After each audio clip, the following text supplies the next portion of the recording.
increase humanitarian aid in, and thank you for what you've already been doing, are doing, and are committed to, because without you, this would not be capable of resolution. And I think that if we can work not just on the pressing issues of the ceasefire, but also on this issue of getting humanitarian aid in at volume, at speed, and then we've discussed a plan for what then happens afterwards. I think we can do our very best to alleviate what is an awful situation at the moment. So, but also on this issue of getting humanitarian aid in at volume, at speed, and then we've discussed a plan for what then happens afterwards. I think we can do our very best to alleviate what is an awful situation at the moment. So thank you very much for the discussion we've had so far and the discussion we're about to continue on that really important issue. But it's fantastic to be here. Thank you for your hospitality and to see this amazing golf course. I'll invite you to a football ground at some stage and we can exchange sports. It's been great being with you, and thank you very much, Mr. Prime Minister. And you've done a fantastic job with regard to the trade deal. You know, they wanted a trade deal here for years, many years, through many different terms of different people, and you got it done. So I want to congratulate you on that, and it's a great deal for both. It brings unity. We didn't need unity, but it brings us even closer together. I think it's good for both parties.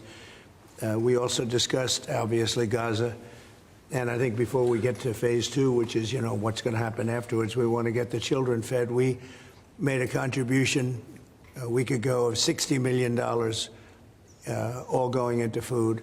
We only hope the food goes to the people that need it, because so much, as you know, when you do something there, it gets taken by Hamas or somebody, but it gets taken.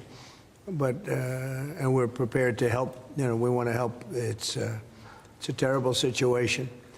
The whole thing is terrible. It's been bad for many years, but it's great to hear you feel the same way that I do. We have to help on a humanitarian basis before we do anything. We have to get the kids fed. So we've been sending in a lot of food. A lot of the food that's been going there has been sent by the United States.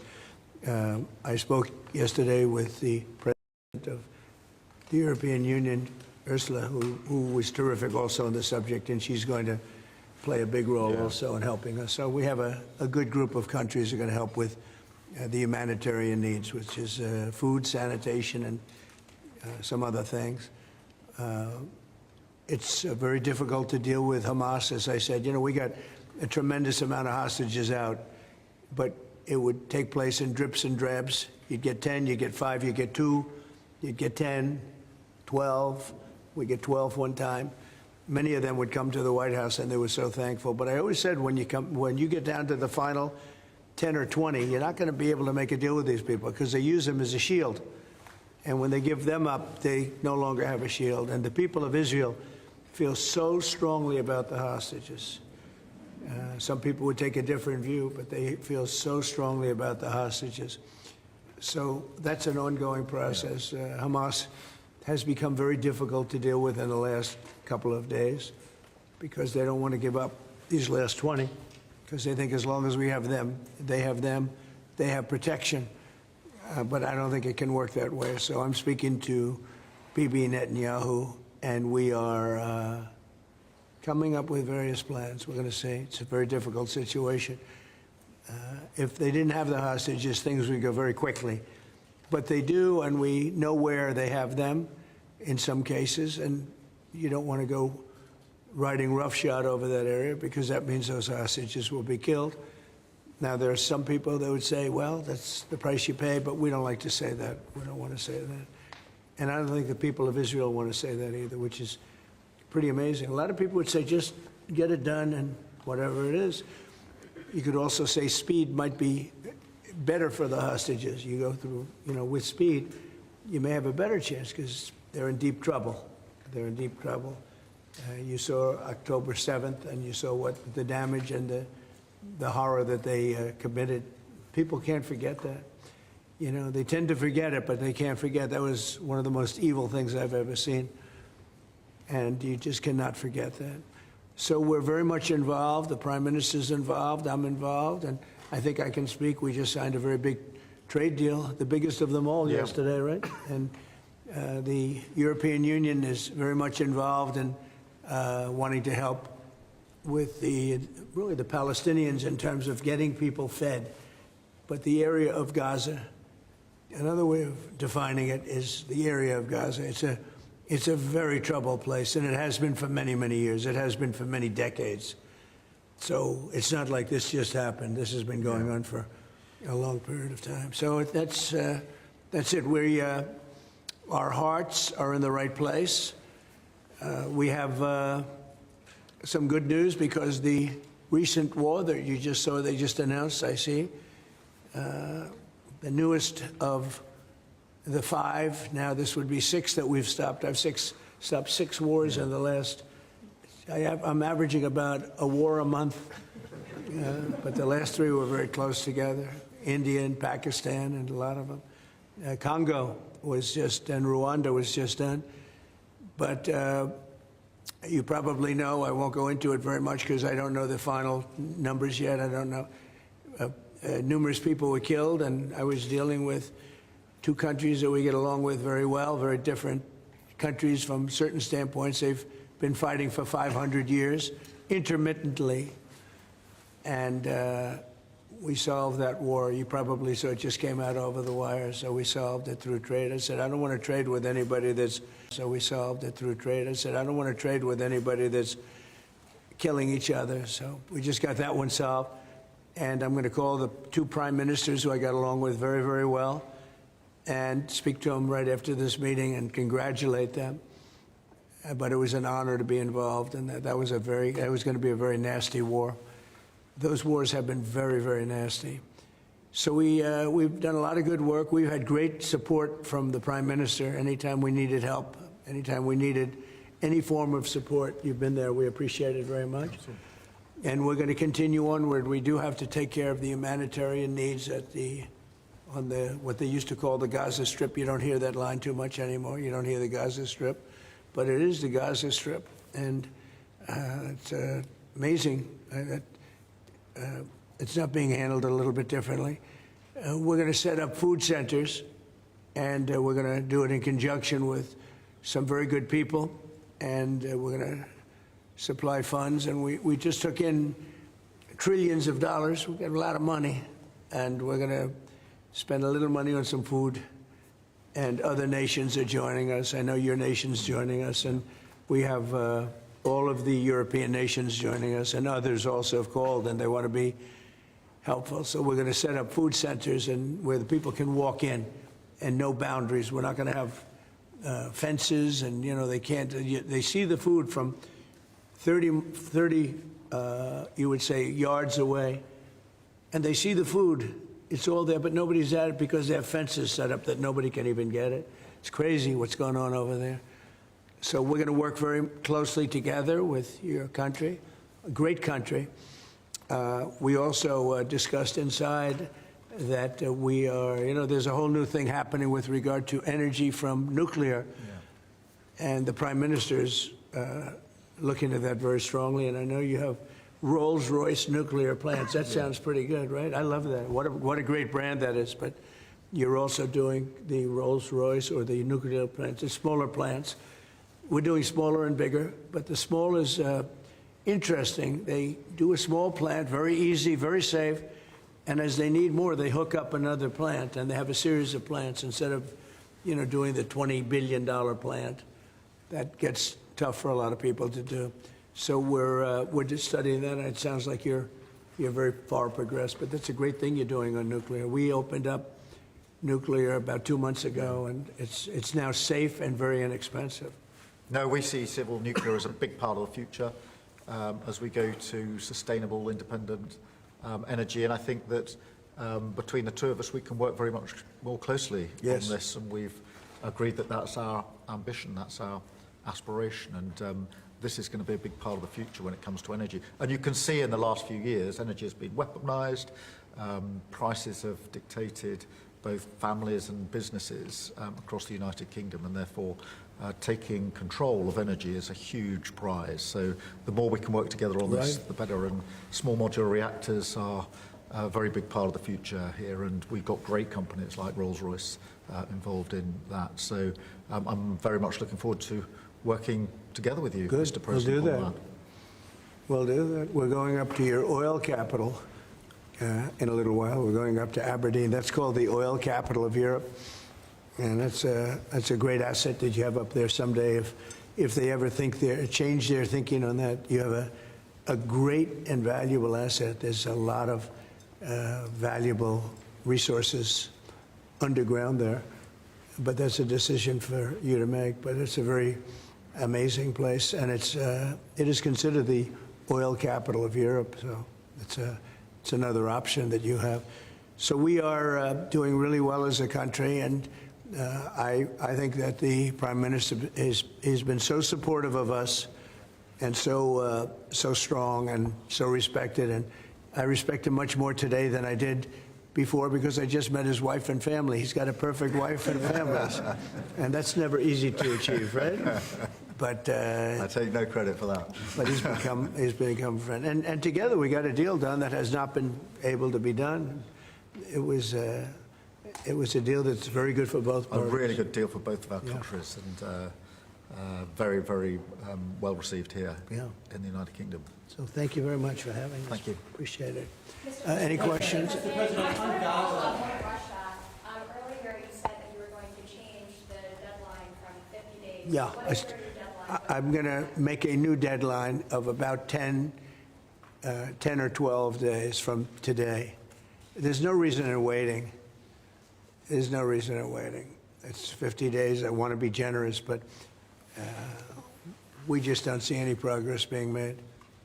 Mr. President, you just talked about setting up food centres in conjunction with other organisations. Right. You're talking about the Gaza Humanitarian Foundation or recognised aid agencies. How will this work? Well, it's going to be working with the United States. We'll be helping with the food. You know, we have a lot of access to food. We got a lot of food ourselves, and we're going to bring it over there. We're also going to make sure that they don't have barriers stopping people. You know, you've seen the areas where they actually have food, and the people are screaming for the food, and they're 35, 40 yards away, and they won't let them because they have lines that are set up. And whether they're set up by Hamas or whoever, but they're very strict lines, so we have to get rid of those lines. But we're going to be getting some good, strong food. We can save a lot of people. I mean, some of those kids that's real starvation stuff. I see it, and you can't fake that. So we're going to be even more involved. We did some airlifts before, some airdrops, and the people are running for it. And the Prime Minister is going to help us. They're very effective with that. You've done that before, and for many, they've done that for 100 years very well. So it's not very hard to do, actually. Yes. President, you say you love Scotland. You're the most Scottish president ever in the White House. Is there a better deal to be done for Scotland, for Scottish industry, in the deal that you've done with the Prime Minister? Whisky, for example. Well, I have great love for Scotland. You know, my mother loved Scotland, and she loved the Queen. I don't know, I might hurt myself by saying that the monarchists are going to like it, some other people, but she loved the Queen. Whenever the Queen was on television, she wanted to watch.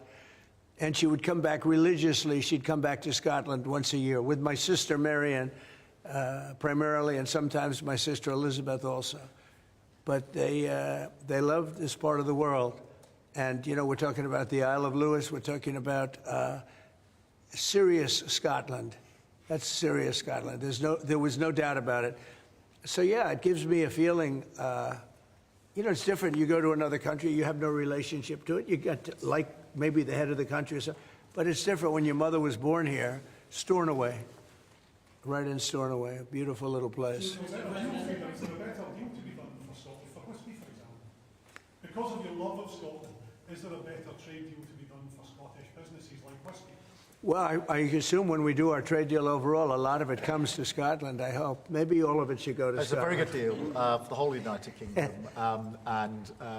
We're already achieved great things under the deal, and we'll achieve even more as we work together. A lot of it is Scotland. I mean, I do know that, but I mean, we're dealing with the UK, but a lot of it comes to Scotland. And you know, I was very particular. This is a part of the world I want to see thrive. It's going to thrive. Mr. President, back to Gaza.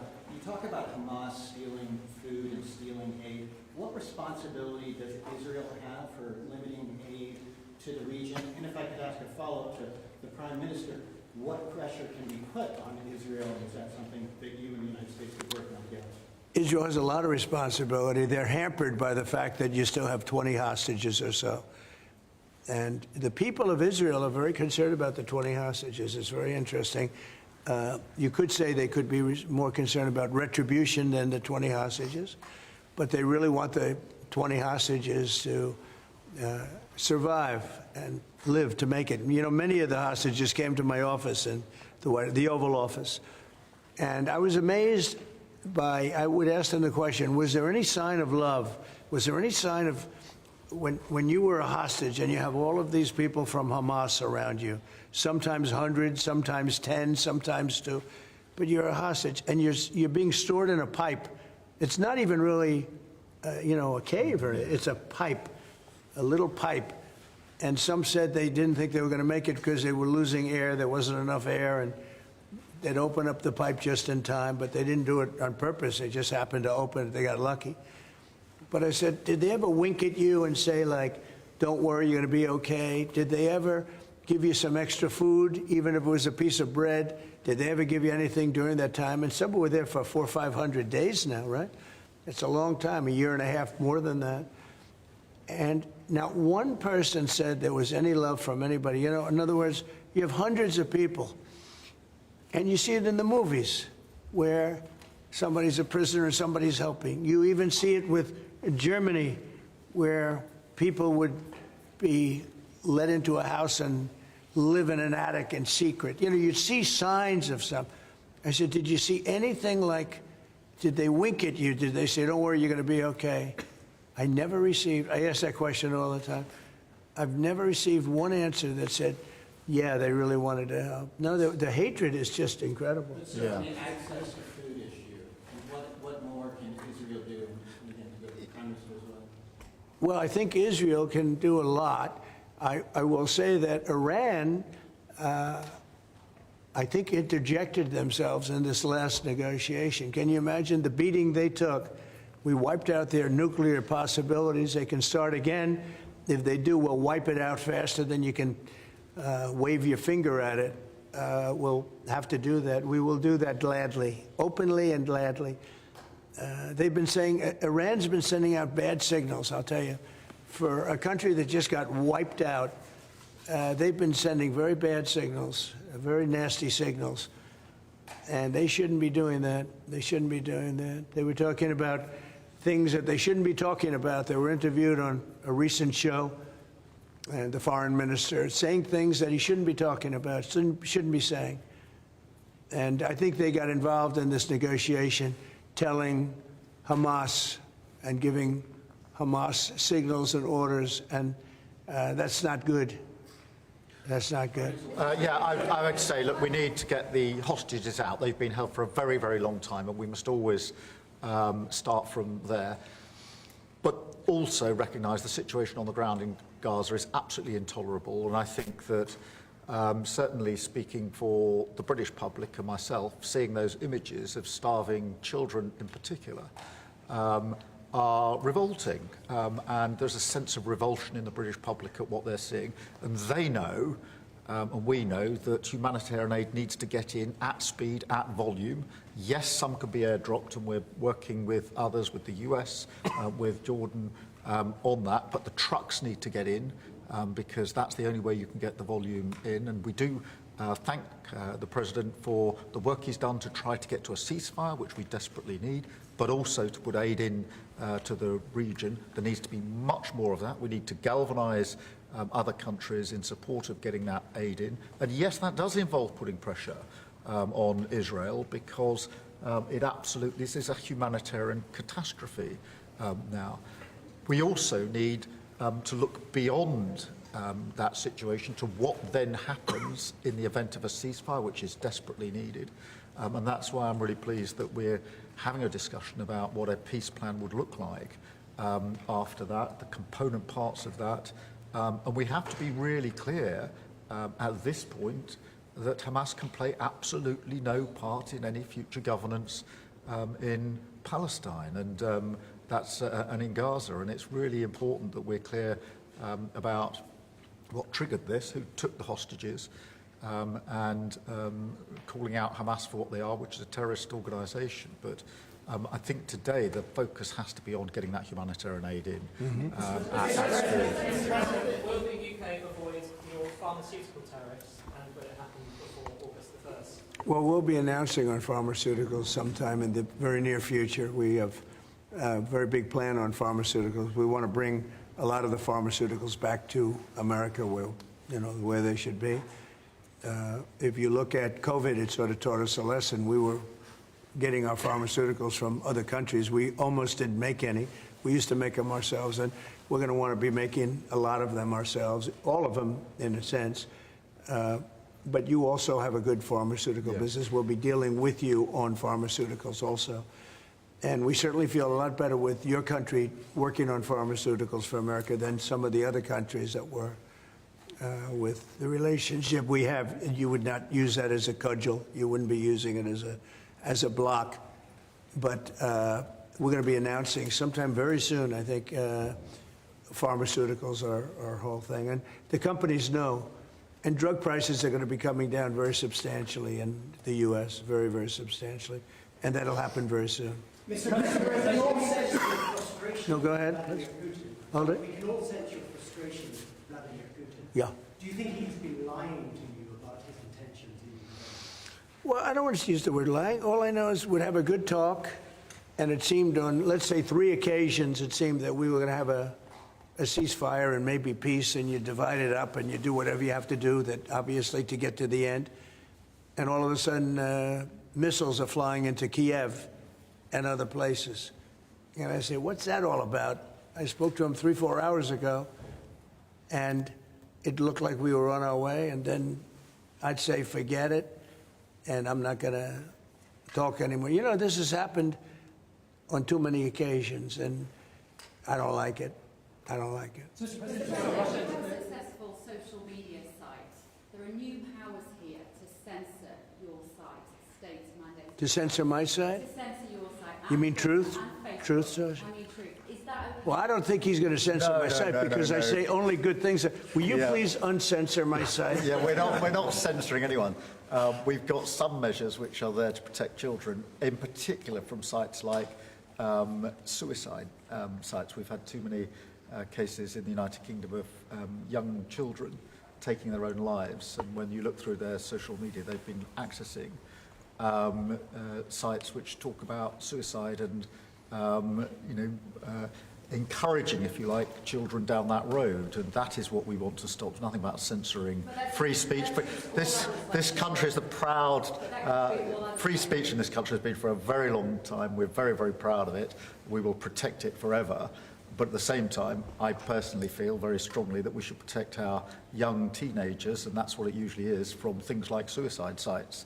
I don't see that as a free speech issue. I see that as a child protection issue. We actually passed a bill in Congress, headed up by my wife, actually, which was to pull bad stuff out having to do with children, because it is a problem.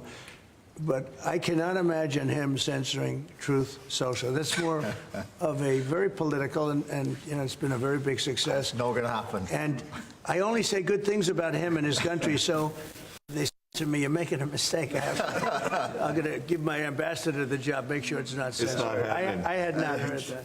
You're a big investor in this area, Mr. President. Say it? You're a big investor in this area. To put it mildly.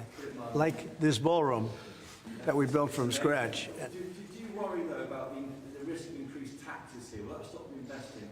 And do you have a message last night on the soccer to the English Lionesses who won the European Trophy? So I think that I have a theory that low taxes bring growth. We just passed a big tax cut bill, the biggest bill in the history of our country, actually.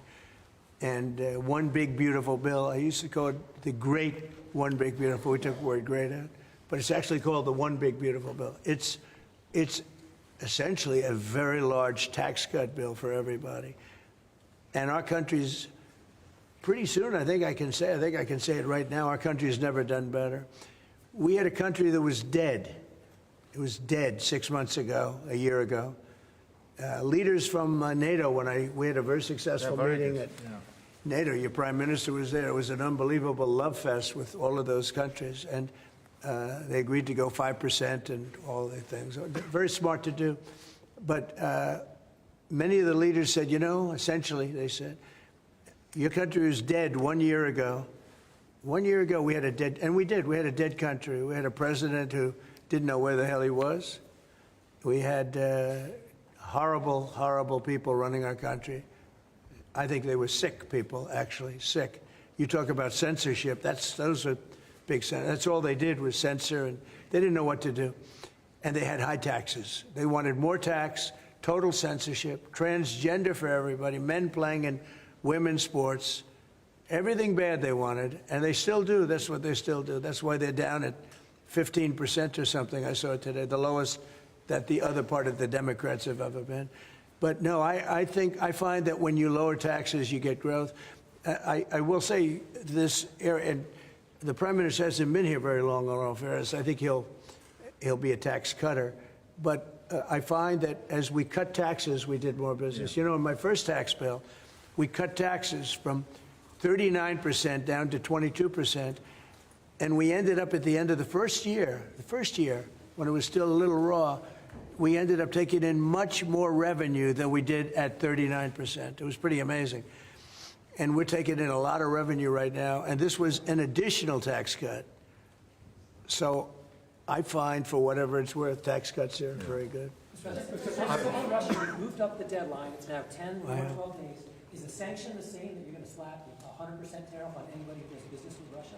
So what I'm doing is we're going to do secondary sanctions, unless we make a deal. And we might make a deal. I don't know. You don't know. It's we've done so many peace deals. This is the one I started out with. And, you know, I know President Putin called me. He wanted to know if I could help him with Iran. I said, no, I don't need your help with Iran. I need your help with Russia. And so that's the one deal that continues to linger. And, you know, we're losing 5,000. They're losing. I'm not losing. You're not losing. But 5,000 Russian and Ukrainian kids a week are dying. And that's not mentioning the people that are dying also in towns where, you know, he's lobbing missiles into certain towns like Kiev. And he's got to make a deal. It's too many people are dying.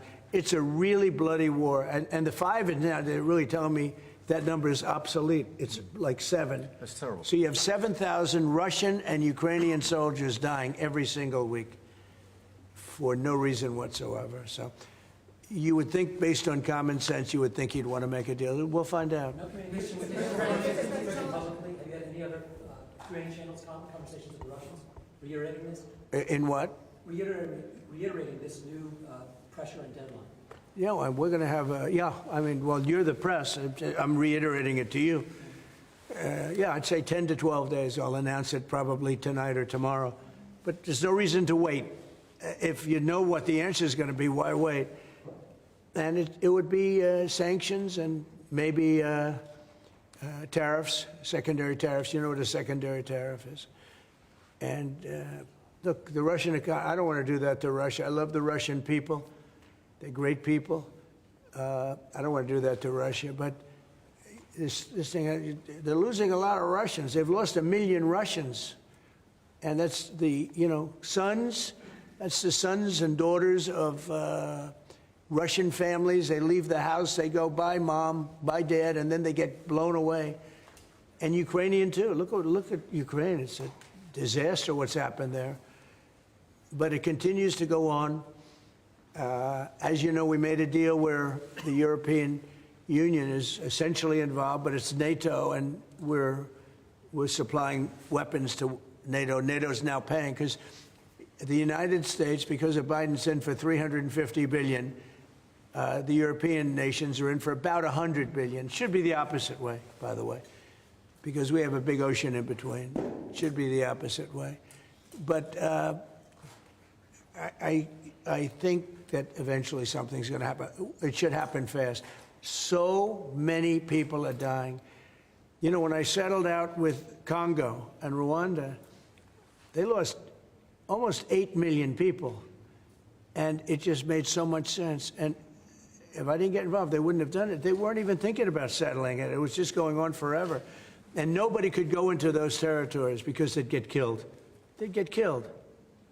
And now they have I hear it's a whole different ballgame. We settled it. This is one that should be settled. Russia, Ukraine. This is one that really should be settled. Mr. President, Scotland's First Minister has today set out his plans for a second referendum on Scottish independence. Can I get your reaction to that as someone with deep ties to Scotland? Sorry, Well, Prime Minister, can I also get your thoughts on that? If the SNP do win a majority in next year's election, then they have the right to hold a referendum, you know? Well, I don't want to get involved in your politics. We got enough politics of our own. I will say that I predicted what was going to happen the last time. You remember, I was opening the first course over at Aberdeen, and I was over here, and at the same time, and they asked me that question. I made a prediction. It was the day before the vote, and I made it correct. I like to be correct, but I made a correct prediction. I don't know. I do say that when they made that deal, somebody said that it was, and I remember this very distinctly. I said, could they do this all the time? There was a little bit of a restriction, like 50 or 75 years before you could take another vote. Because, you know, a country can't go through that too much. I don't know the First Minister, but I've heard great things about him. I've spoken to him. I hear very good things about him, and I'm meeting him today. So maybe I'll have a better opinion then. And let me answer that straightforwardly, because I believe in a stronger Scotland, in a better United Kingdom. And I think that at a time like this, when it's quite clear that there's uncertainty and volatility around the world, the strength of the United Kingdom together is very important for all four nations, very important for Scotland. And that should be our priority, that should be our focus, not on the politics, which feels like the politics of yesteryear now, at a time like this. And I think that the First Minister should probably focus more on his delivery in Scotland than on his constitutional issues, and we might have a better health service in Scotland. But at a time like this, I think the United Kingdom is always stronger as four nations. I think that's better for all four nations. I think that's how Scotland is stronger. Look at the deal that we've been able to do with the United States, a really important deal that we made just months ago. That is what the United Kingdom can do when we act as a powerful set of four nations together, and there are very many other examples. Mr. President, you toured the Federal Reserve last week. And I did. Set to meet this week. Do you think your visit has inspired a potential rate cut, or how do you see things shaping out this week? Well, it's interesting. I did tour it. I toured the building. And if you looked at this building, if you came here like 14, 15 years ago, we've had it a long time. It's been an honor to have Turnberry. But I was on much more opulent walls, ceilings, floors. We had to do this. And we did a very great job.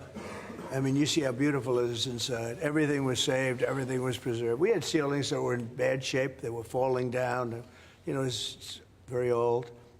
Wasn't properly maintained. Now it's brand new and beautiful. And we saved everything. If you really think here, you took a look and you were sort of commenting the coloring. Now, this is a brand new building. But if you look outside, it's equally opulent and beautiful. And we didn't do that by spending, hundreds of millions of dollars in surrounding a railing underneath an area that you're painting. I mean, I've never seen anything like it. Brand new, beautiful plywood, very expensive, wrapped around a figurine or a railing to preserve it. But you don't have to do that. You can just wrap a cloth, they call it a blanket, and you don't even have to do that if you're careful when you're doing the ceiling. but I don't know what they did. They'd take down a ceiling and put up a new ceiling, and the new ceiling had no opulence to it. Or they'd fix the ceiling. But I would say that all I need is a good plaster and a can of paint. And, you know, they spent $3.9 billion. And I spent a lot of money too, but it's I'd say 3.8 billion less, you know, meaning I spent probably $100 million making this place incredible. And you were saying a lot of that was local trades. I used local We were trades. looking at the windows, I think, in the next room. I had local trades do a lot of this. We have the most opulent windows next door, and I had a choice. Do I take them out? And, you know, they've suffered through 125 years of storms. You have very big storms in this area. When you have a storm, you have a storm. We do it properly. And they made it, barely, but they were in bad shape. So I had some local people come up, and we looked at them. You have some great craftsmen here, I think is what you're getting at. And they said, sir, honestly, they've had it. We can copy it and do it much better. And they did. If you take a look at the windows in the various dining rooms, they're magnificent. And they're new, and they're much better looking than what was there. Same exact look, other than a much higher quality.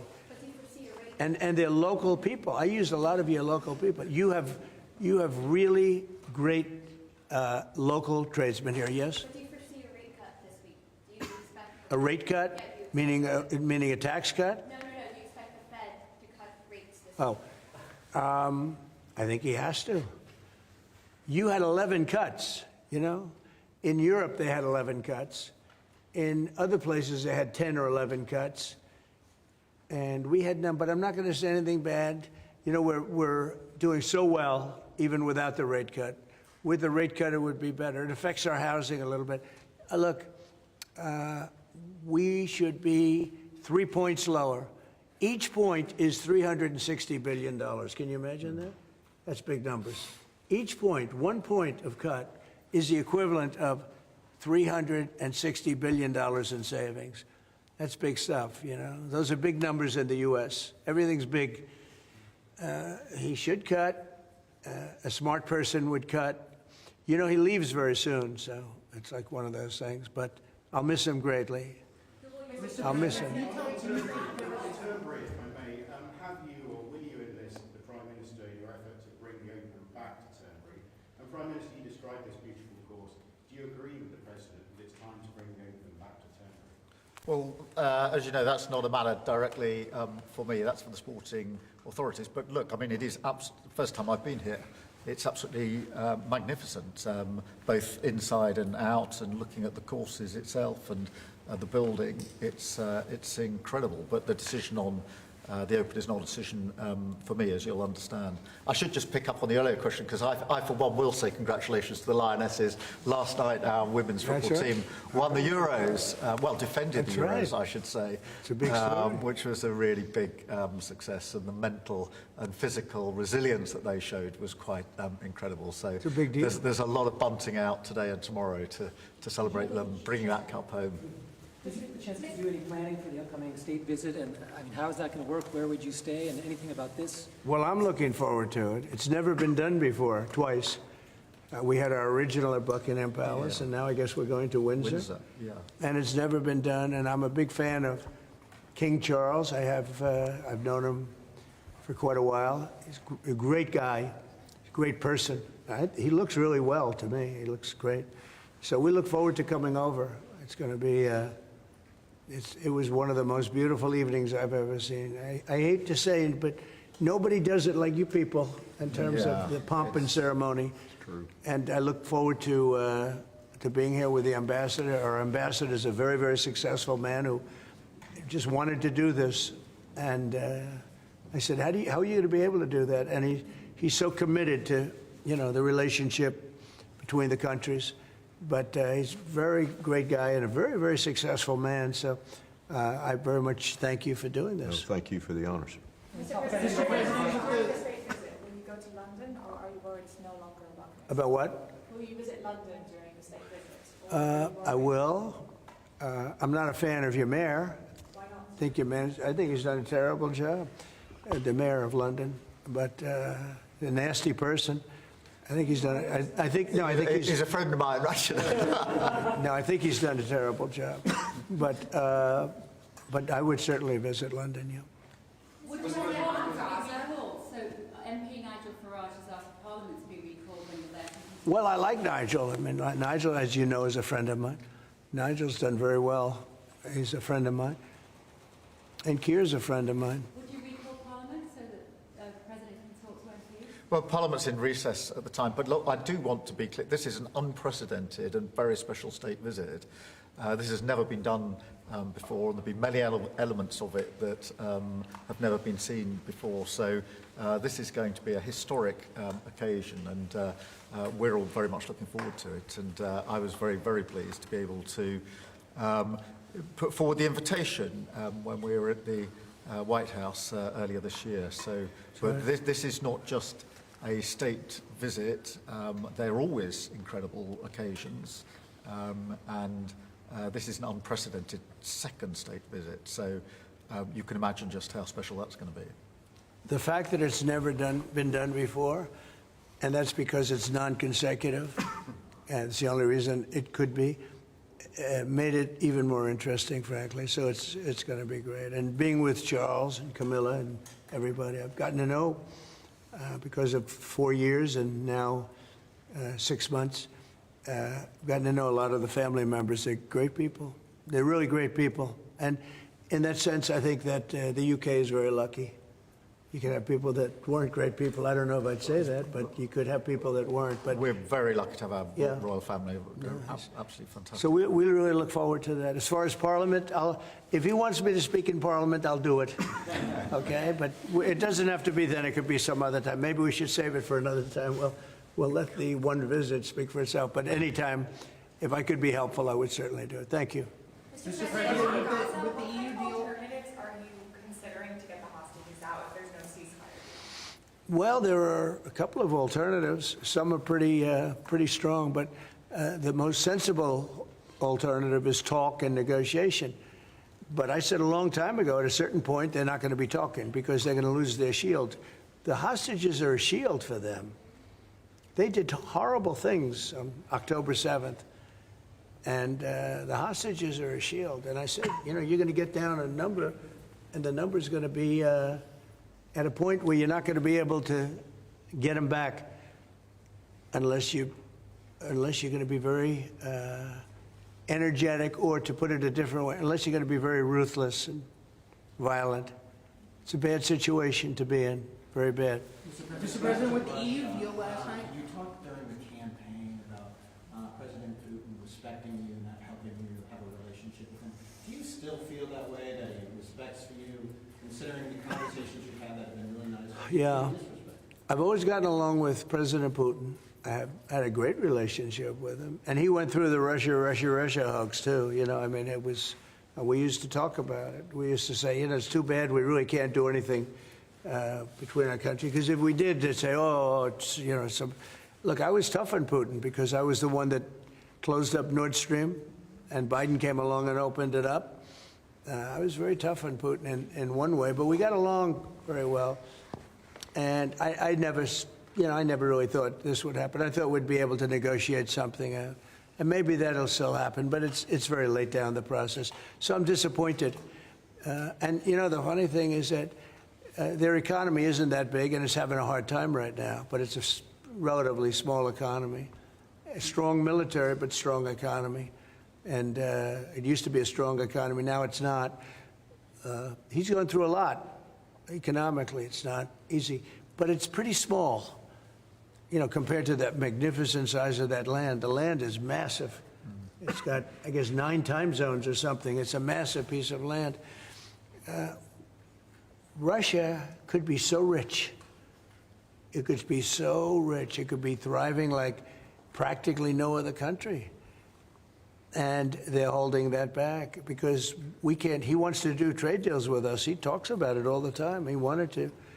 And I envision that a lot of trade with Russia. They have a lot of valuable things. When you talk about rare earth, they have serious rare earth, right? They have just about every form you can have. So, you know, Russia could be so rich right now. Instead, they spend all their money on war. They spend everything on war and killing people, and it doesn't make sense to me. I thought he would want to end this thing quickly. I really felt it was going to end, but every time I think it's going to end, he kills people. Could a meeting help, and are you considering, has been proposed? I don't know. I'm not, you know, I'm not so interested in talking anymore. He talks, we have such nice conversations, such respectful and nice conversations, and then people die the following night with a missile going into a town and hitting, I mean, recently, I guess, the nursing home, but they hit other things. Whatever they hit, people die. So, I don't know. We'll see what happens. We've just had a sense of your differences in political persuasion when Nigel Farage and Sadiq Khan came up in conversation. I wonder if you have any advice, either of you, for a very divided, polarised world on how you make your relationship. Not differences, yeah. Not differences. I happen to like both men. I like this man a lot, and I like Nigel. And, you know, I don't know the politics over here. I don't know where they stand. I would say one is slightly liberal, not that liberal, slightly, and the other one is slightly conservative. But they're both good men.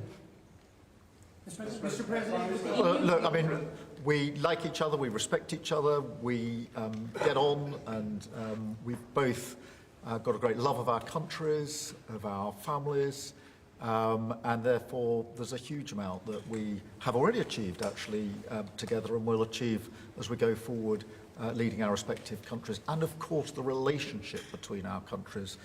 Donald, we were talking about this morning. That whether it's defence, security, intelligence sharing, it's a close historic relationship. We have fought together in the past. We've always stood together. And I, for one, am very pleased that we've got such a good personal relationship between us.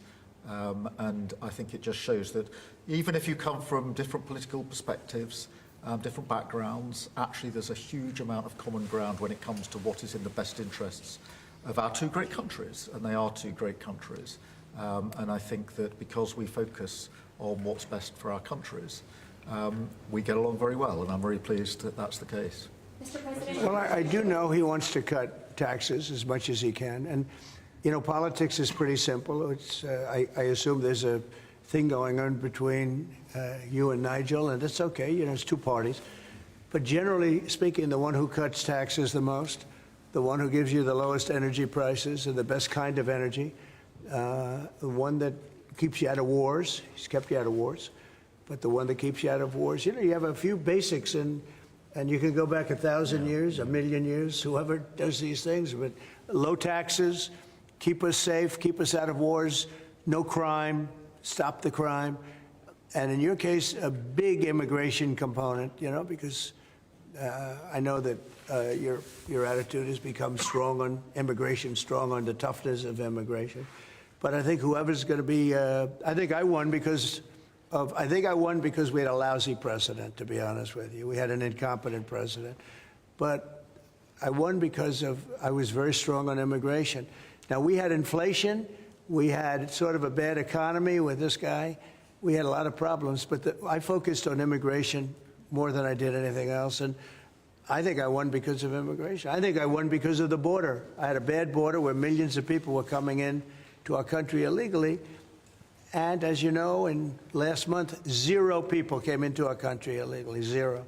So we went from a bad, incompetently run border to the most competently run border that anybody's ever seen. Prime Minister, the President makes it look easy dealing with illegal migration. You must be envious of his record in such a short period. Well, I think we've been discussing illegal migration is a huge issue in both of our countries. In the United Kingdom, it is a real cause for concern, and that's why we must bear down on it in all its aspects, upstream, across Europe, where a lot of ours comes into through northern France, across the Channel, working with our allies, with our colleagues to break the gangs that are actually running this trade, but equally being very strong that when people have arrived in this country who've got no right to be here, then we should be removing them to their own country, and that's why I'm really pleased that we've been able to focus on this very intensely and get 35,000 people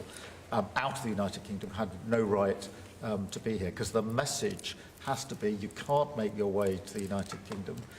We won't tolerate our rules being broken, and if you get here, you will be returned to where you came from, and it's really important that we bear down on that. We're such an attractive place for people to come if they want a better life, because we are. People coming via the rules are always welcome. Of course, we've welcomed talent and people into this country for centuries, literally. But what the British people will not tolerate is those that break the rules, those that come through irregular routes, and that's the really important distinction here. And that's what we're bearing down on, and I'm really pleased that we're through pretty well all of the international engagement I've done, all the meetings I've had, the country we've done deals with. We've done deals with countries in the last 12 months that many people thought it was not possible to deal with when it came to immigration, irregular immigration, and we've returned thousands of people who've got no right to be here. And that, I think, is, for the British people, we're a reasonable, tolerant country, where people are coming lawfully to contribute to our communities, to our country, then of course they're welcome and have made a great contribution. But what people will not tolerate is those that are breaking the rules. And that is an issue of today, but it's a very British thing. We are people who respect rules. We don't approve of those that break rules. I can say, though, that I had one of the greatest victories, they say the most consequential in 129 years, so I don't know about that, but it was pretty close. And we won all of the swing states, which never happens. We won the popular vote by millions of votes. We won, tremendous electoral college sweep. And I believe I did it more than anything else because of my strong stand on immigration. And I don't think this country is any different in that sense. I think it's a big factor. And it is with a lot of the European countries.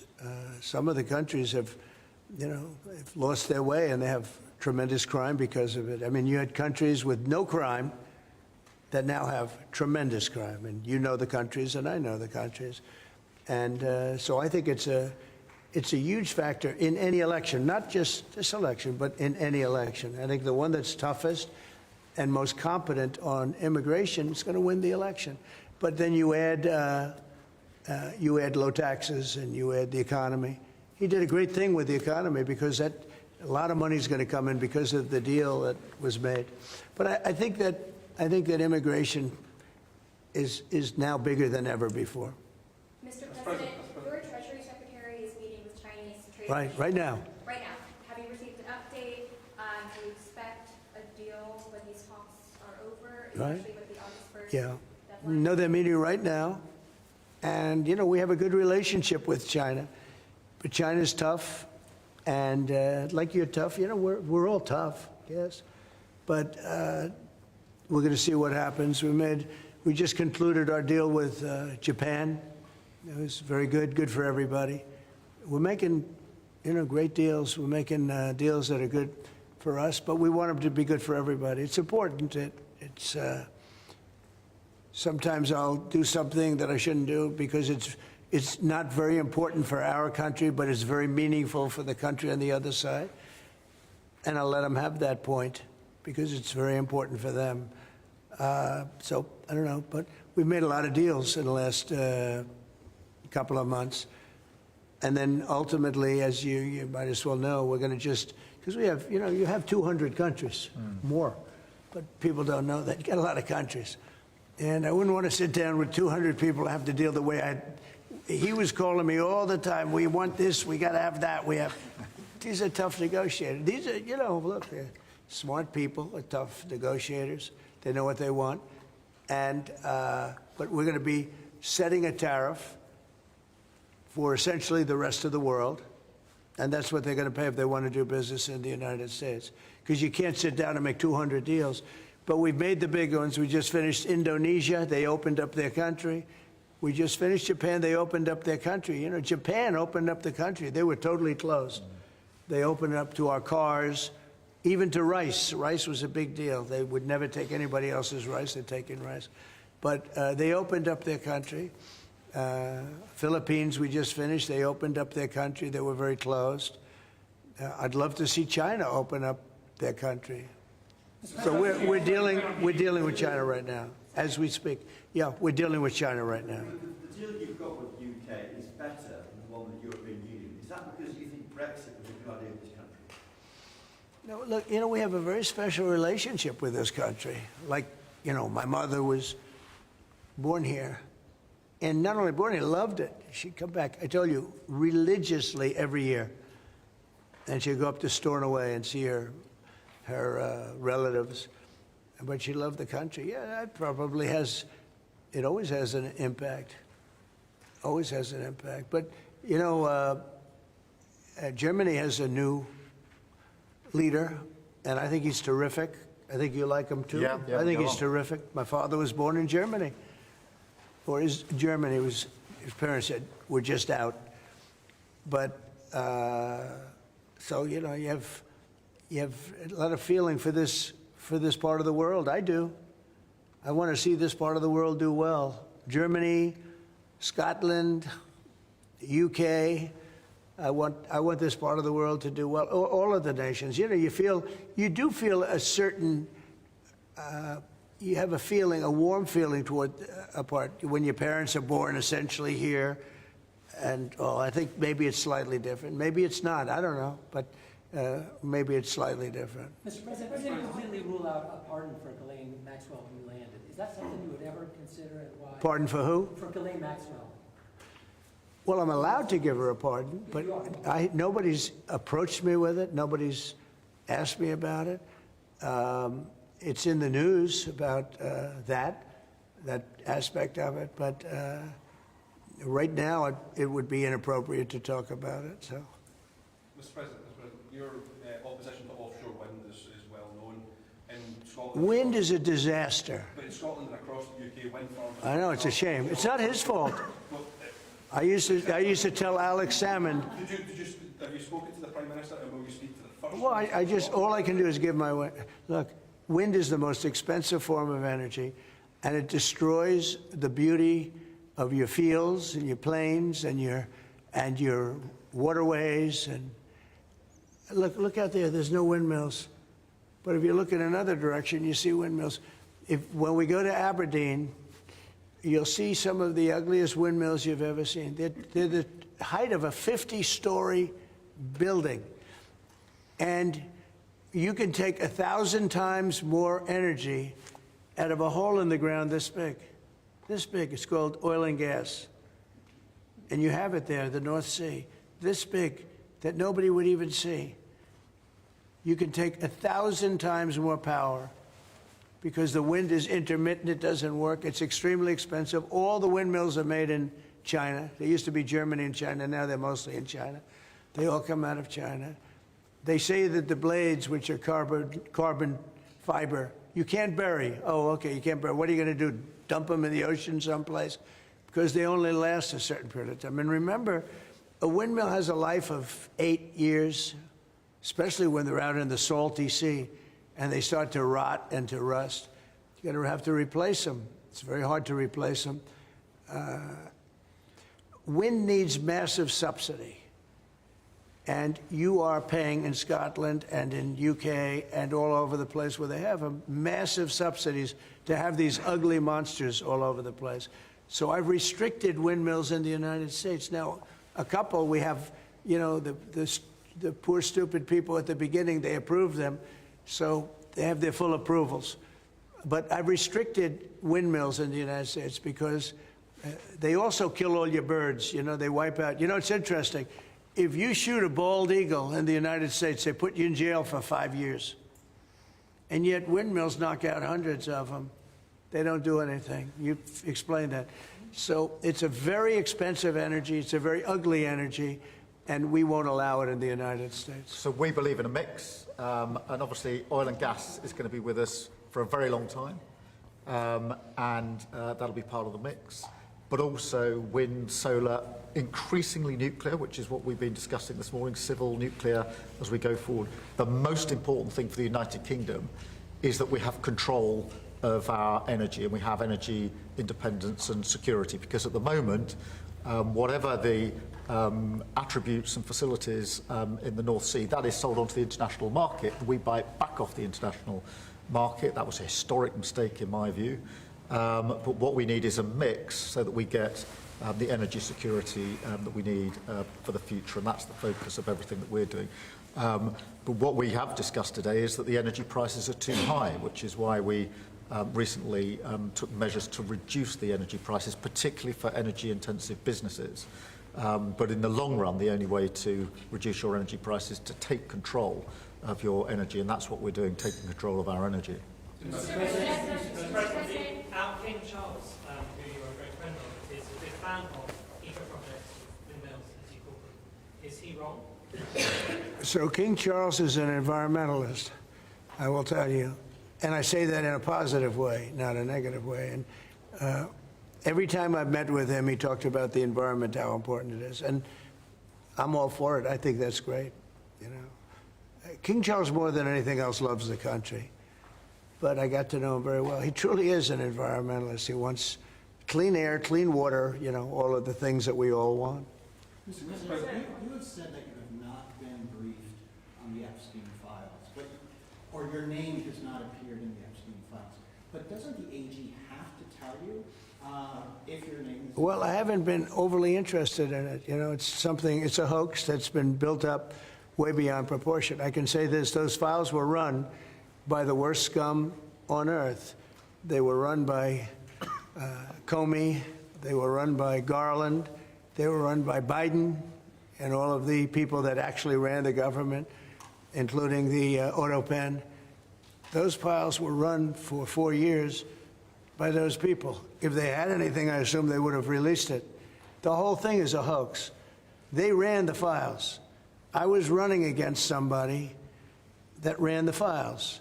If they had something, they would have released. Now, they can easily put something in the files that's a phony. Like, as an example, Christopher Steele, a person you know well, happens to be from your country.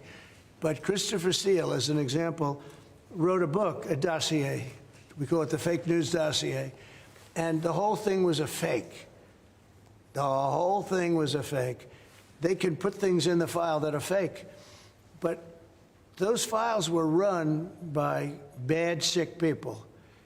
If they had anything, why didn't they use it when I was killing Joe and then he gave out because he was 25 points down? And then I got somebody new. Nobody even knew anything about it. She was a horrible vice president. She was a border czar, but she never went to the border. She never once called a border patrol agent to find out how we're doing, but she was the border czar. Her name was Kamala. Nobody knows her last name. It was Harris, but nobody knew her last name. So I ended up, how would you like to end up in a race where you're killing somebody, you're beating him, and then they say, all right, we'll take him out. He's not working. Let's put somebody else. And then she had a 6-week honeymoon. It was amazing. They predicted she will have a 6-week honeymoon, and she did. And then she got slaughtered. But think of it. Those files were run by these people. They were run by my enemy. If there was anything in there, they would have used them for the election. Yeah. Do you think that drawing, I think I heard you say something the other day, that the drawing that was the subject of the Wall Street Journal report. I don't do drawings. I'm not a drawing person. Do you think it was fraudulent? I don't do drawings. Sometimes people say, would you draw a building? And I'll draw 4 lines and a little roof, you know, for a charity stuff. But I'm not a drawing person. I don't do drawings of women, that I can tell you. They say there's a drawing of a woman, and I don't do drawings of women. And also, you know, Epstein was always a very controversial guy. I was at a very high position, you know, pretty much all my life. In all fairness, I've been doing this for a long time. I had the top show on television. I had the #1 bestsellers. I had everything, right? And I was a very successful business guy. He was a very controversial. Who would do a controversial drawing? Now, with that being said, they say there were many letters done by many people, and in many big people, you know, big successful people. But I just don't. When you talk about files, I just keep going back, and other people too. Even the enemy says this thing is not correct, because if we had it, we would have used it on the guy. It's a bad issue. They say it's a good issue for Trump. Do you know that my poll numbers are up 4.5 points since this ridiculous Epstein stuff? My poll numbers have gone up 4.5 points because people don't buy it. Okay, people don't buy it. And he's gone, and we want to focus on trade deals. I want to focus on the deal we just made with the European Union, which is the biggest trade deal in history. It's the biggest deal, I think, in history, not just trade deal. So if they would have had something, they would have used it. And Yeah. people keep writing stories like the time he threw him out of Mar-a-Lago. Can you settle that? What was it about? What caused the breach with him? That's such old history, very easy to explain, but I don't want to waste your time by explaining it. But for years, I wouldn't talk to Jeffrey Epstein. I wouldn't talk because he did something that was inappropriate. He hired help, and I said, don't ever do that again. He stole people that worked for me.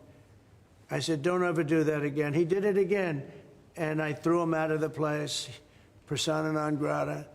I threw him out, and that was it. I'm glad I did, if you want to know the truth. And by the way, I never went to the island, and Bill Clinton went there supposedly 28 times. I never went to the island, but Larry Summers, I hear, went there. He was the head of Harvard. And many other people that are very big people. Nobody ever talks about them. I never had the privilege of going to his island. And I did turn it down, but a lot of people in Palm Beach were invited to his island. In one of my very good moments, I turned it down. I didn't want to go to his island. Yeah. Mr. President, on Gaza, next time you speak to Netanyahu, what will you ask him to do? Say it one louder. Next time you speak to Netanyahu, what will you ask him to do? Well, I'm going to say, look, we're giving money and we're giving food, but we're over here and we're over in the United States, and I think I can speak for the Prime Minister. We're giving money and things. He's got to sort of like run it. Well, I want them to make sure they get the food. I want to make sure they get the food, every ounce of food. I think you want the same absolutely. thing. It's an absolute focus. Because that food isn't being delivered, Mr. President, or at least all of it. you said you were going to set essentially a tariff for the rest of the world. For the world. What percent will that tariff be? I would say it'll be somewhere in the 15 to 20% range. So maybe 15 or 20 or? No, I said, I sort of know, but I just want to be nice. I would say in the range of 15 to 20%. Could you offer you might operate to UK steel? Probably one of those two numbers. It's offered for UK and steel aluminum makers here are worried about the tariffs. Will you do anything to help them here? Aluminum? And that's it. You're a pretty big aluminum maker. Right? Yeah, that's already covered in the deal that we've agreed. So we're just doing the implementation of that. But Mr. President, when will that come down from 25% to 0? You mean on the overall, on the world? On steel and aluminum from Britain, it's 25. Well, we're going to know pretty soon. We're going to have it pretty soon. Mr. President, You have no idea that these people are tough negotiators, okay? But we're a big buyer of steel. But we're going to make our own steel. We're going to make our own aluminum for the most part. But we buy a lot of aluminum from right here, and a lot of steel too. Yeah. Who are you with? Who are you with? Because you're asking such a nice question. GB News, better from GB News. Very good. Good. They're lucky. We have a lot of unhappy farmers in this country at the moment, and I'm sure the Prime Minister won't thank me for raising this. We've had changes to inheritance tax, which mean a lot of farmers feel they're going to lose their farms when they die or their farm dies. How important are farmers to a country? You mean they're going to lose the farm because of estate taxes and things? So what I've done, Pay so much, they're cash poor, but they have great. I know, well, they're cash poor. They're land rich and cash poor. A lot of people are, I've had that too. Sometimes I'm land rich and cash, sometimes I'm cash rich and land poor.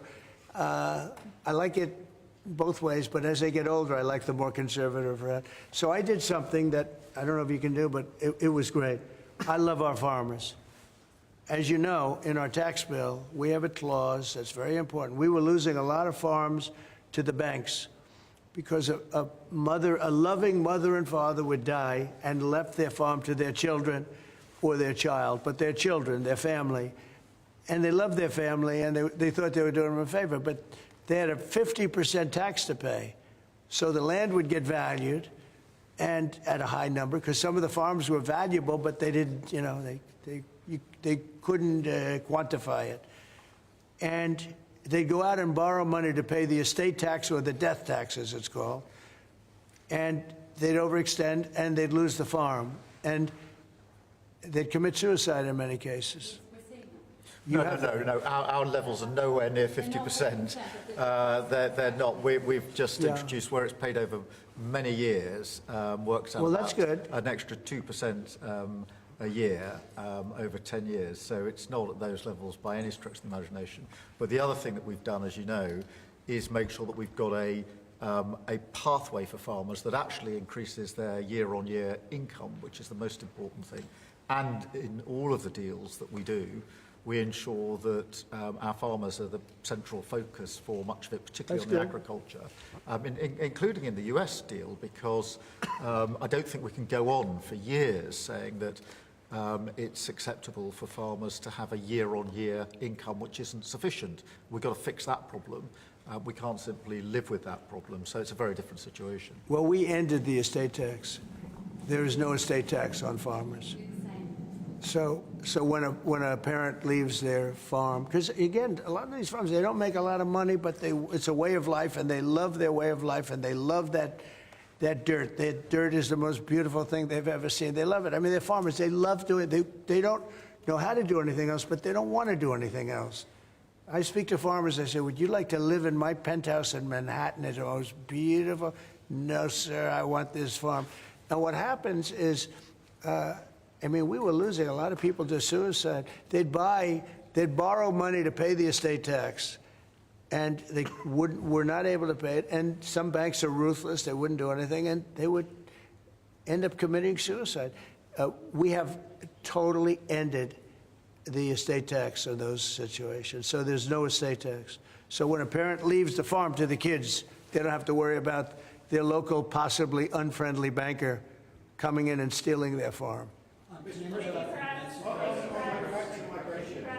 the hot flashpoint issues in Britain is migrants being housed in hotels and people in the local communities not feeling safe.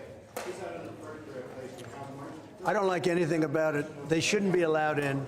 Anybody illegally should not be allowed in the country. Thank you all very much. Thank you.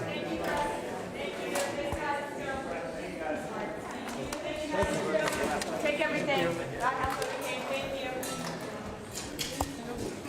Thank you.